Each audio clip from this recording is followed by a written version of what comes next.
Coming up at halftime in a little less than 2 minutes, we'll send you to Orlando where Larry Ridley is standing by. He'll have highlights and analysis of this first half. Now it's Palmer, and he just gets rid of it, throws it away. A wise move there, looked like nobody open, now second down. Offense still needing 10 yards, second down. I hope I don't sound too rah-rah on that one, but that's the exact right throw. Either your receiver gets it or no one gets it. Give him a lot of credit for being really precise with it. Got rid of it. No one got it. And down he goes on the pressure from the Rams defense. Partner, I know the ball security's preached like crazy, but every now and then you got to know when to get rid of the football and save a little bit of yardage if you're a quarterback. Because now if you're the offensive coordinator, what does it do if it was 3rd and 10 versus 3rd and much longer as it is now? Yeah, it changes everything in terms of play calling and the pressure you might expect to face on the very next down. Had to throw the ball away and save the yardage. He didn't get it done. Aaron Donald's secret, if there is one, to his play, his ability to contort his body in such a way that you can't get a good, clean block on it. He slides through holes and slides past blockers and makes plays just as we saw there. It's a 45-yard punt, then 8 on the return. And possession will change here with very little time remaining until halftime.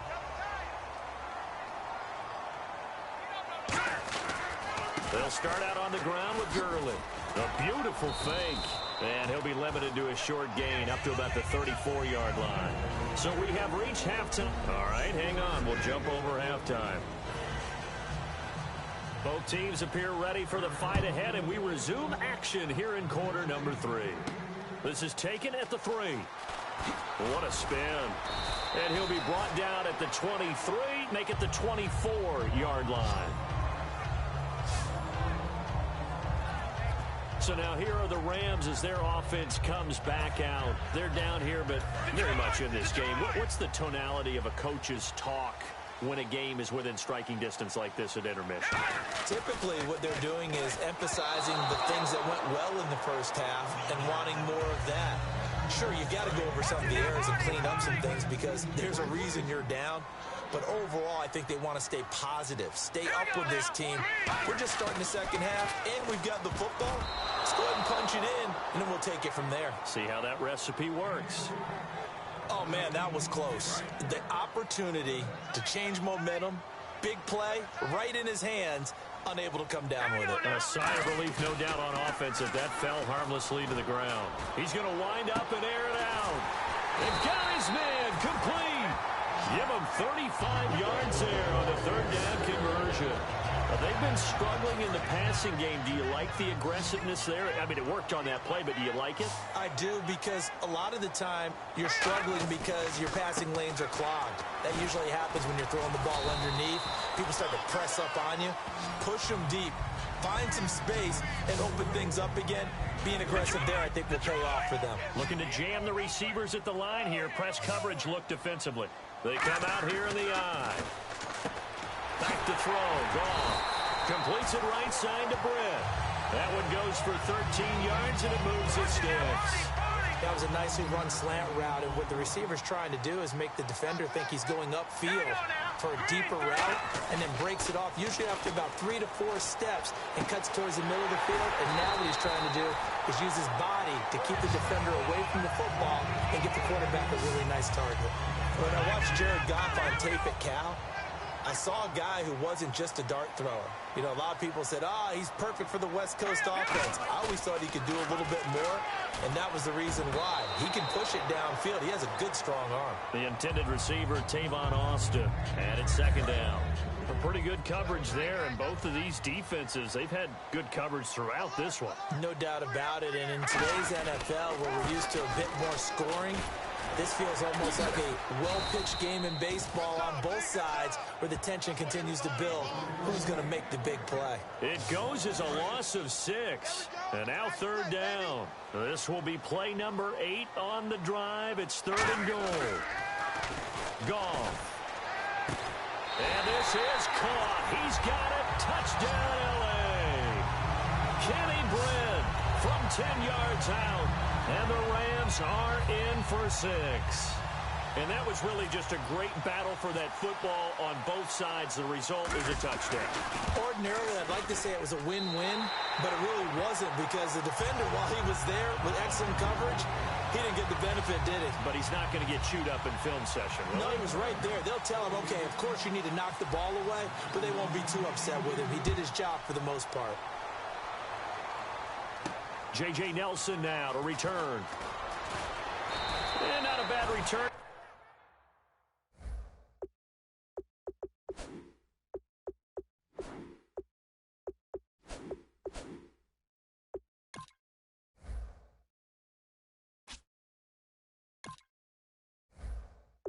Here he gets it out to the 25-yard line.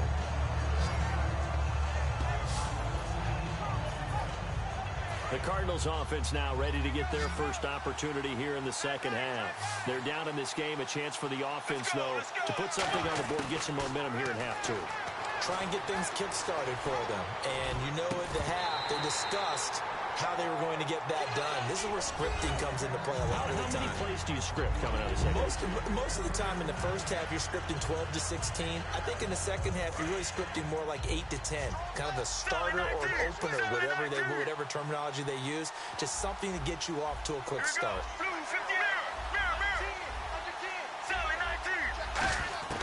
Second and 10. It's Palmer again. Flush to his right. And a big loss here as he's taken down. Aaron Donald in there to pick up his second sack now of the afternoon. Well, we knew this guy wasn't especially fleet of foot, but he tried to conjure up some escapability, but there was no way he was getting away on that one. And the O-line will have to do a better job protecting here on third down after that sack. Now Palmer on third and long. And he couldn't hang on to it through the contact. Incomplete.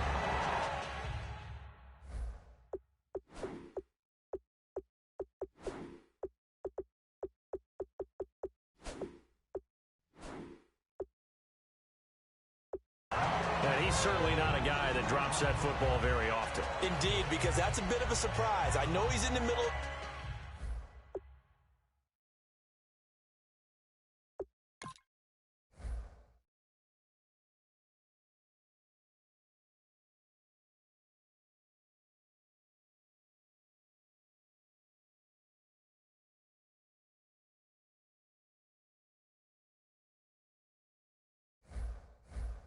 Some traffic and people, bodies all around him, but he usually has the focus to haul that one in. Here's Drew Butler now as the drive goes backwards, so he's on to punt it away. Averaging over 50 yards of punt so far as this one's away. And that will bounce out of bounds before they can get a return going. Now the Rams offense, they work their way back on the field. And that last drive, a long drive, but not just that. They had a great air attack going. Do they stick with that? I would think that they would, because if they were confident enough to do it on the last drive, starting backed up in their own territory, why would you change anything? They've got to be confident about what they're presenting and continue to do so. Yeah, because the secondary, they really look clueless. And that was amazing because that drive went and went, no adjustments, and no big plays. Into double coverage, and it's intercepted. A great read, and it's picked off. And a big turnover there as his guys will get the football back. Arizona getting ready to go as they take the field. And a tight game after punting last time. See if they can get something going on this drive. As they head to the field now, with the game this close, you've got to feel there's a sense of urgency for them going on offense right now. But they have to do it without letting creep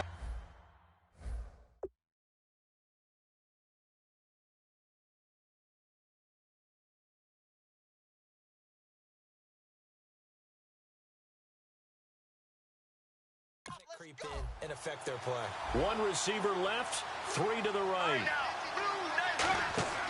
Second and 10, it's Palmer again. Muscles him off. And boy, that one drops incomplete, but if he was hit a fraction sooner, it may have been a fumble. It's a tried and true formula, and I don't think it'll change for as long as we play football.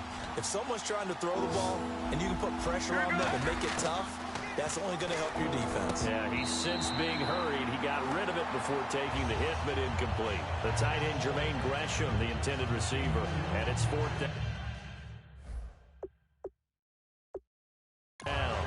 So the defense forces a 3 and out, but they got some help along the way. They threw.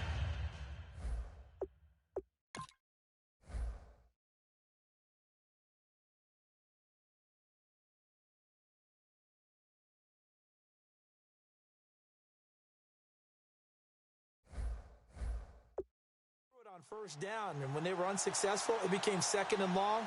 Didn't get it again on another pass. Went 3rd and long, and they almost had to put it in the air. They may want to rethink some strategy going forward.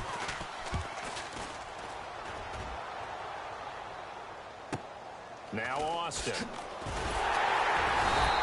A 46-yard boot, but just 36 following a pretty decent return of 10 yards. And the Rams are going offense here with a 1st and 10. And now out on the field, here comes Los Angeles. And following the interception, we'll see what they can put together on this drive. I can hear my old college coach right now. He always used to tell us before every game, the team making the fewest mistakes will win. What they're hoping is that that last mistake is their only one of the game. Coaches, that's all they talk about, turnovers, right? Minimizing those and maximizing opportunities. Now a play fake here on 1st down. And this is going to be intercepted. Picked off by the linebacker, Kevin Minter. And they have possession, and they have it at the 38-yard line. Well, surprise, surprise, partner. No, we know it's not a surprise. When you try to complete a pass against this Cardinals defense, there's a reason that they are known as the no-fly zone.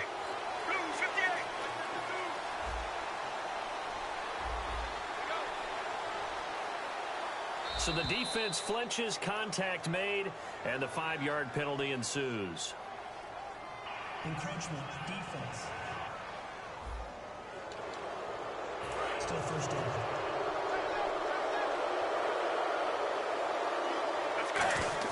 From the gun, it's Palmer. Oh, he's able to outmuscle him here as he pulls it in. A very solid gain of 27. And at this stage, down in the 2nd half, looks like they just wanted to find a way to get it in the hands of their playmaker, and they did. I think you're exactly right. I don't think the coordinator's looking at his play sheet and trying to figure out which play will work well. He's trying to figure out how to get the ball to the playmaker that you just described. Looking down at that sheet, you find people plays, not necessarily X's and O's, and that's exactly what they did there. They get 25 yards out of that one. And the Cardinals are going to have it now 1st and goal. And now a 1st down following that long gain. Strength throwing the football downfield has never been an issue for this big guy. I still remember the first time I met him. He was playing for USC, and when I got introduced to him, I thought I was meeting their starting tight end, not their starting quarterback. Such a presence, Carson Palmer. Very much so. Has had it ever since he entered campus there and still has it today. After all the preparation, all the practice, a play like that will absolutely break your heart. They had everything they wanted, just unable to complete it. In the end zone, a big-time drop. To throw again, it's Palmer. And Fitzgerald has got it. Touchdown, Cardinals. Larry Fitzgerald, his 2nd touchdown of the afternoon. And the Cardinals have taken the lead. I know we often laugh, and sometimes we even insult the guys who are great trash talkers and give us some really funny lines. But the bottom line is absolute production on the field. His 2nd touchdown of the game, and they lead. And now they'll be looking to their defense to preserve that lead. A drive there of just 4 plays. And the Cardinals cap it with a touchdown. Now Catanzaro after the touchdown to kick it away. Now the return man. This is Benny Cunningham. And he'll get it up just past the 20, and his guys will go to work. Now here's a timeout defensively coming from the Cardinals. It's just their first, so 2 remaining as they burn one here in this 3rd quarter.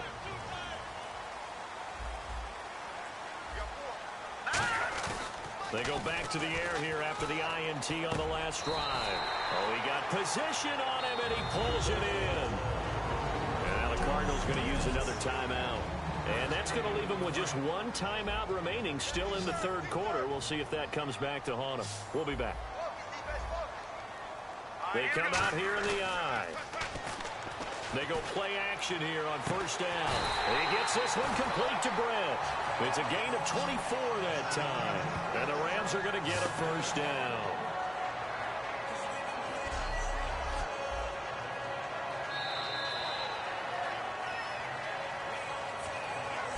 Back now in Los Angeles. It's been a very hotly contested game to this point. Just a field goal separating these two teams as we get set for the fourth quarter. On first down, it's Gurley. And he got blown up. Losing yardage on the play back at the 44. Call it a loss of 16 there. And that's going to bring up a second and about a mile here. It's hard to stay mad at a player who fights for yardage, even if it's not successful. But on this play, I'm just looking at what the defense did. We always talk about gang tackling and getting more people to the football. How about the job they did there, the discipline they had? No matter how hard he fought, more and more people showed up and helped create that big loss of yardage there. That's the kind of play that the defense gets excited about. There are so many things to watch for when you play defense. And reading your keys, you always hear about that, and having your eyes in the right place. Sometimes your eyes can fool you. How about that play action there? That sprang the big guy, didn't it? Able to dump it over the top to him. And off his back foot, he'll heave this one deep. Man, it's caught at the 6-yard line. A big gain of 31 on third down. And the young buck showing that ability, that agility to dance outside of the pocket, complete the deep ball. And don't think for a second that the coaching staff didn't have their heart rate accelerate a little bit there, right? Anytime you have those young quarterbacks and they get outside of the pocket, you're just hoping that they make good decisions because so many things can happen that can go wrong when you throw it downfield like that. He got away with it there and in a big way. Offside. Defense.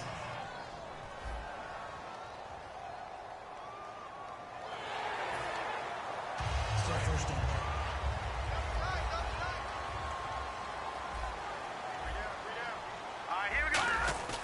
Goff now to throw.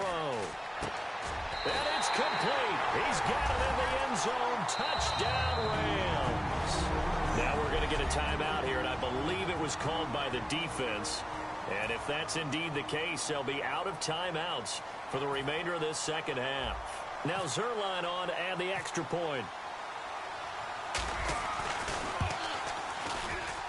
He missed one earlier, remember, but this time he gets it to go. So the drive there took 6 plays, and it winds up with a touchdown for Los Angeles. Now after the touchdown, it's Zuerlein. He'll kick it away. This will be taken in at the 1. And he'll take this one near the 25, call it the 26-yard line. And the Cardinals offense here ready to take over. Last time they were out, they scored. Still trailing here, though, so some work to do. But it's okay in terms of mindset. Because they scored the last time, they're not quite as worried about being down on the scoreboard because now their confidence is a little bit higher. They feel like they've got something going, and they feel like they can attack again and put more points on the board. Are you scoreboard watching if you're the offense, or are you just focused on this drive? We wouldn't be telling the truth if we said that they didn't scoreboard watch. Everyone does it to some extent. But you've got to set it aside right now and just focus on this series. That'll take care of the scoreboard if they punch it into the end zone. Unable to connect on the first down pass play. Now it's second down. Brandon, what we just saw there is something we hear from coaches throughout the league. How are you going to defend what they call the moment of truth ball, meaning a 50-50? The ball's in the air, defenders there, receivers there. Who's going to make a play on the football? And in this case, the defensive guys actually got it done and knocked it away. I know we're doing this game live, but let's step into the film room for just a second, because when they review this play, oh, the negatives are going to be incredible on this one. Rolling out to his right. Yeah, he's right-handed, so that's a natural spot for him. But he throws back across his body back into traffic. Big no-no. Oh, that's a monster no-no. The only good thing that happened, it fell incomplete. Very fortunate.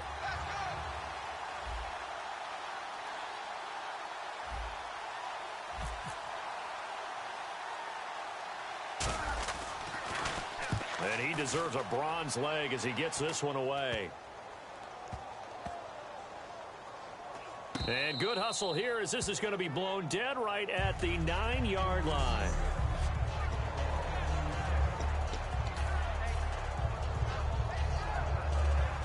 Here's the Los Angeles offense as they get set to take possession. Good drive last time. Really effective passing the football. Do you maybe mix it up, now go to the ground game and surprise the defense a little bit? I would anticipate the defense making some changes, but I wouldn't necessarily just absolutely go in the opposite direction. They're doing so well throwing the ball. Yeah, why I wouldn't change it up until they showed me a reason to do so. No gain there on 1st and 5, and it leaves them with a more standard 2nd down. And quickly they get to the line. And that one was relatively easy to see. I noticed that from up here. Yeah, it doesn't take a whole lot, does it? Sometimes you get multiples. What I always love on these offsides is when each side points at the other. Hey, you did it. No, you did it. They deciphered that one correctly. And the offense here just looking to stay in bounds, complete the short passes, and put this game on ice. They come out here in the eye. Only a gain of a yard there, but it indeed gets them a new set of downs. Well, I liked it. Just take the snap, burrow forward, pick up the few inches you need for a first down. And defensively, I don't think they were expecting that. They looked a little surprised in the middle. Yeah, a little bit wary there, weren't they? Because that can be a throwaway down where maybe you go play action, fake it, and try and get something big. But instead he said, forget it. Let's just get a first down and start a new set. Offside. Defense.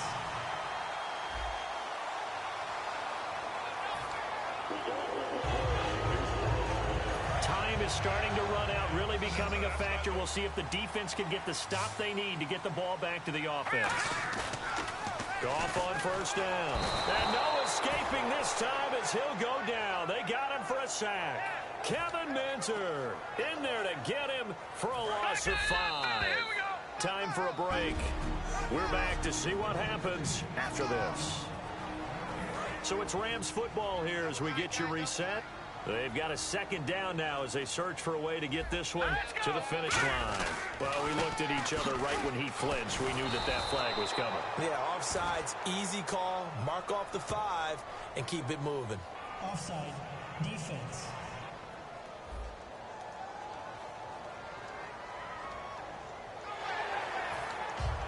Still 2nd down.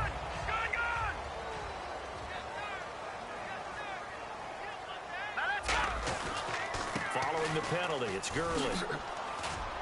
And very little room to maneuver. He'll get this down to about the 39. Only a yard on the pickup there, and it'll bring up a 3rd down. Tough day, tough sledding right there, and it's been that way the entire game. Not a whole lot of room to ramble for him. Yeah, you're right. It's been that way all afternoon. Didn't get a whole lot better there. Encroachment. Defense. Still 3rd down. Watching that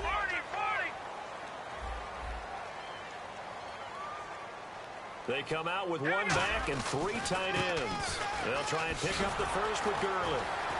And he'll be brought down, losing yardage back at the 40. And a loss of 3 to bring up 4th. Doesn't matter who you're rooting for in this game. The effort of the man with the football, getting away from one and trying to churn forward and get some yardage, I really liked what he did there. Oh, it's a wobbler here. And he'll get credit for a punt inside the 20, not by much, but inside the 20 at the 19-yard line.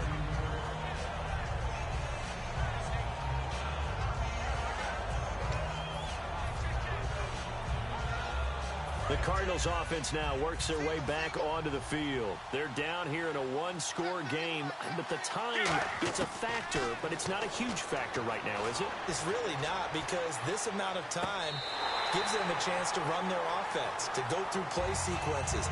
And this is what they work on every week in practice, usually on a Friday.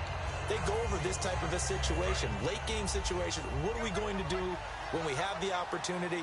They've called these plays a bunch of times. Now's their chance to execute them. Yeah, they have the opportunity now. Here's the execution. And incomplete there. A nice hit. Jars the ball free and brings up third down. Looked like they had an opportunity for a big play across the middle, but he didn't have the concentration or the focus necessary and dropped it before he could haul it in. Back to throw. And that's incomplete. My high school coach, John Ford, used to say all the time, if you're in a bad situation, laddie, don't compound it with a bad decision as well. And I think that's what we just saw there. Harassed in the pocket, and he throws into double coverage anyway. He called you laddie? He called me laddie, and that was the nicest thing he called me. Palmer's hit, fumble. He loses the football, and it won't count.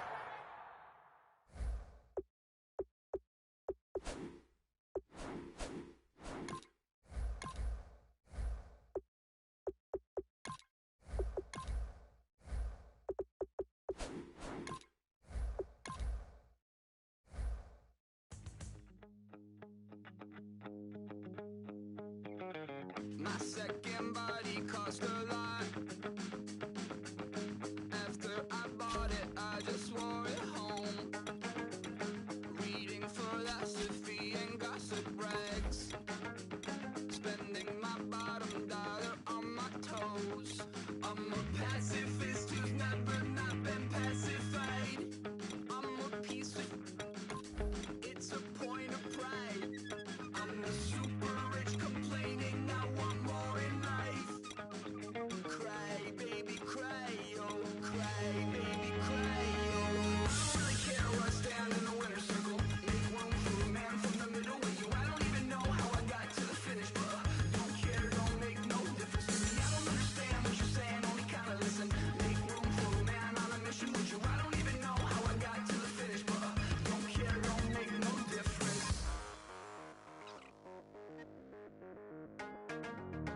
I lost the weight and then I start to tumble. My mind betrayed me many years ago. I walk alone to keep from slipping under. Got lost as soon as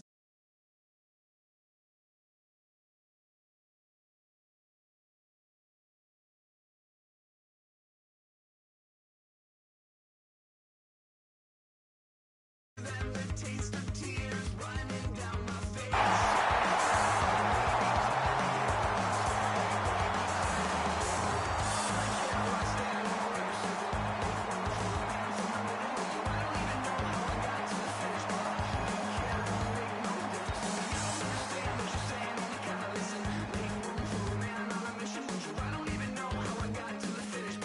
Don't care, don't make no difference.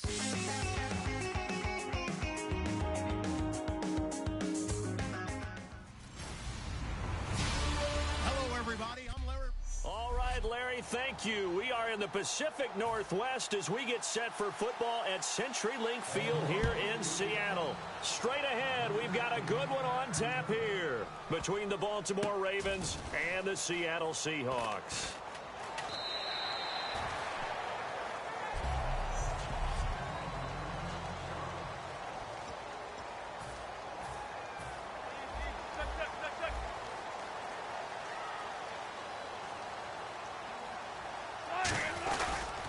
Here's Thomas Rawls with his first carry. And he will lose yardage on the play, back at his own 19-yard line. That's going to go as a loss of 6, and it'll set him back for second down. You remember Timmy Jernigan at Florida State. His stoutness that was so impressive there, it still comes into play in the NFL, doesn't it?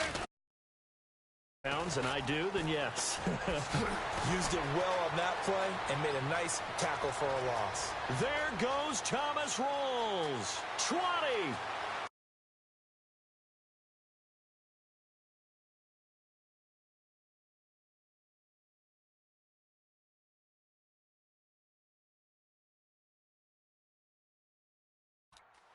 And all the way in, touchdown Seattle. Thomas Rawls, an 80-yard touchdown. And the Seahawks have taken a first quarter lead. And personally, what a start for him to get in the end zone from that distance here on the first drive. And it has the defense tearing up their defensive goals for the game, doesn't it? Because nowadays, when we talk to all the coaches, they don't talk about limiting yards per carry and those things. They just talk about limiting explosive plays, whether it's through the air or on the ground. And anything an explosive play on the ground, usually, 10, 12-yard run. More than that, they've got to go back to the drawing board and try and shut it down. That drive started on their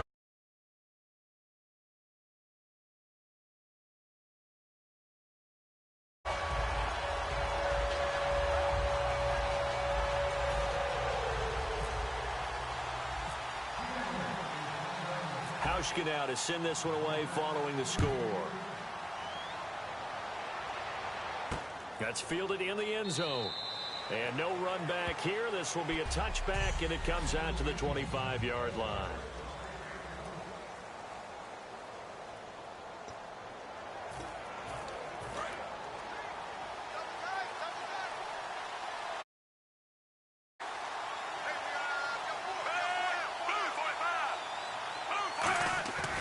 Now it's a former Seahawk. This is Justin Forsett. And he is going to lose yardage here. It's a loss of 2 there, bringing... And now the Seahawks are going to take a timeout here on defense. They'll have 2 remaining as we step aside here in this first quarter.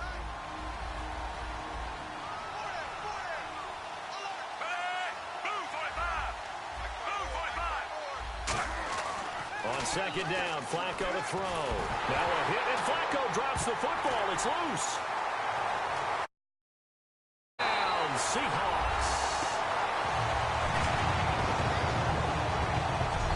Huge play by the defense, not only to force the fumble, obviously, but to return it for a touchdown. And I know it's no fun for anyone who plays offense, but isn't it fun to see how a defense